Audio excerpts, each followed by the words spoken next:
Hey everybody, I'm Brad, and if you follow me on Facebook or YouTube, you know that one of my favorite things to photograph are flowers, and the smaller, the better. Today I'm attempting to take a picture of these little bitty flowers with the Sony A6000 camera. I'm using the 30mm macro lens. And we've got a good shot, but there's not a lot in focus. What's in front here is out of focus, and what's back here is also out of focus. Okay, I can stop down a little bit, and I'll go all the way to f/22. Okay, now everything is in focus from front to back, but the camera took the shot at ISO 2500. Is there a way we can take this shot, still get everything in focus, and shoot at a lower ISO? Let me show you how.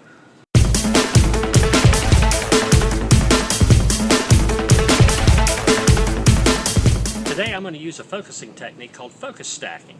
With focus stacking, you take multiple images where you focused at different points, and then you put all of the pictures together in Photoshop. Let's get started. The first thing I'm going to do is change my focus mode.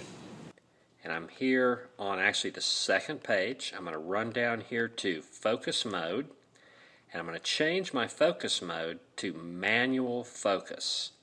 Then I'm going to go down here to the little gear, and I'm going to go to this second tab again, peaking level.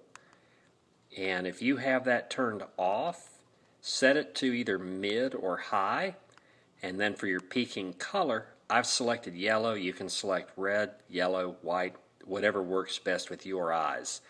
Okay, I'm going to turn the focus ring until I just see the yellow appearing in the image.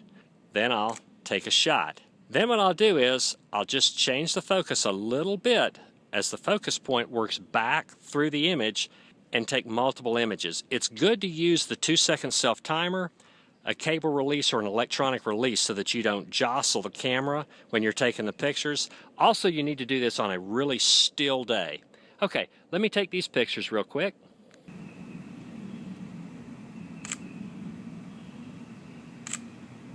And I'm just watching the pattern of yellow move back through my image as I take these shots. Alrighty then, let's upload to Lightroom. Okay, so here's our shots. You can see that they were recorded a 60th of a second, f5.6, ISO 100 with the macro lens. These are the 7 shots. This first shot, just a little bit in focus here, and then as we move through the shots, you can see how the focus is moving back through the image. As we get back here, this stuff is in focus. We're completely out of focus here. Alright, so what I'm going to do is I'm going to take this image, and I'm actually going to take 12 images. I'm going to highlight them all. Then I'm going to go up here to Photo, and I'm going to say Edit In, and I'm going to say Open as Layers in Photoshop.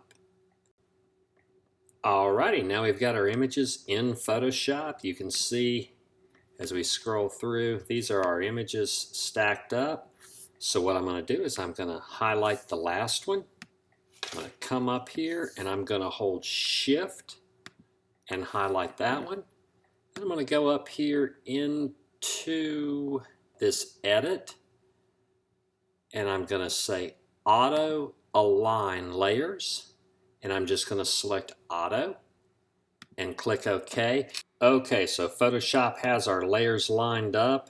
You can see over here on the edges where some of the prints don't line up exactly, and it still looks pretty cruddy. There's one more step. We've got to go up here to Edit, and we're going to come down here to Auto Blend Layers. Now we're not making a panorama.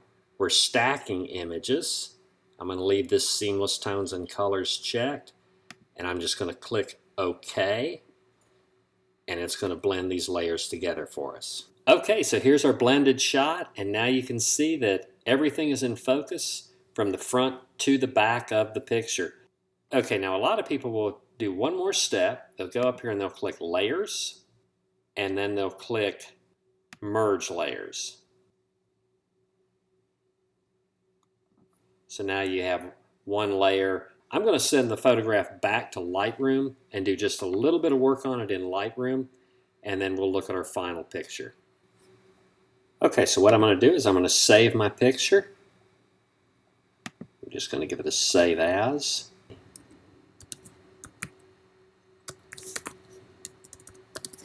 Focus stacking.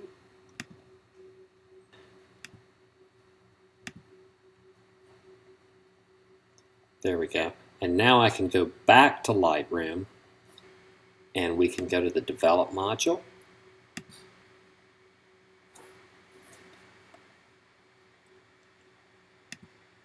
And we'll clean up our crop a little bit.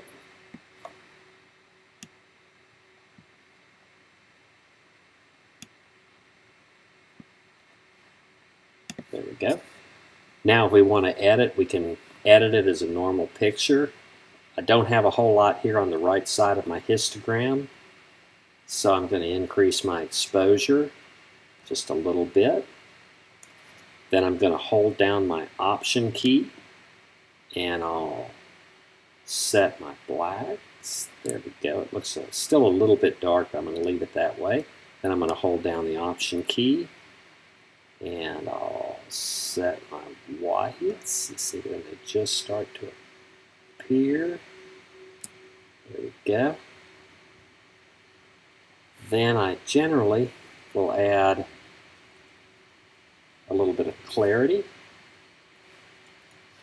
a little bit of vibrance, and just a little bit of saturation. I'm going to check the auto white balance. I like that a little bit better. So I can come down here to effects. Let's look at detail first. Come in here. And it's a pretty sharp image. If you wanted to sharpen it a little bit, that would be up to you. Let's go over here in the shadows and take a peek. And you can decide how you feel about that level of noise. It was shot at 125, but if you want to get rid of a little bit of noise. So there is our photograph. You want to add a little bit of a vignette to it, you sure can. Okay, let's compare these images a little bit. Here's a single shot, ISO 200, f5.6, a 60th of a second. We've got good bokeh, good separation from the background, but very little here in the shot is actually in focus. We just have this little area right here that's in focus, and that's really typical. You see that in a lot of my macro shots and other people's macro shots. This was the second test shot. These are now JPEGs, but both of these shots were processed with the exact same settings in Lightroom that we did with our stacked image. This was shot at f22, so we've got all of our flowers in focus, but it's kind of distracting because the background is starting to be in focus also, so we don't have any real separation from the background, and these flowers just seem to be kind of blah. Interestingly, this was the JPEG that the camera produces. I was shooting in RAW plus JPEG, and I've got to say, I like these colors better than the colors processed from the RAW image. And then finally, this is the image we made with our focus stacking. Let me see if I can set it up where we can kind of compare the three of these with the focus stacking. And again, this print, and this print have the identical post-processing settings in Lightroom. There was just so much more information in this photograph. All of our flower is in focus because we use the focus stacking, but we're still separated back here from the background. And we've also got a whole lot better color depth. I'm really impressed with this print. We can zoom in. Let's bring it over here. We can zoom in and you've got excellent detail. Down here, very, very little noise because each of these little shots that we used to make this were at ISO 100. And even as much as the shots had been blown around by the wind, Lightroom did a really good job of lining everything in the shot back up. So I think we really got a good image using the focus stacking. And that is photo stacking with Sony's A6000. I hope this video has helped.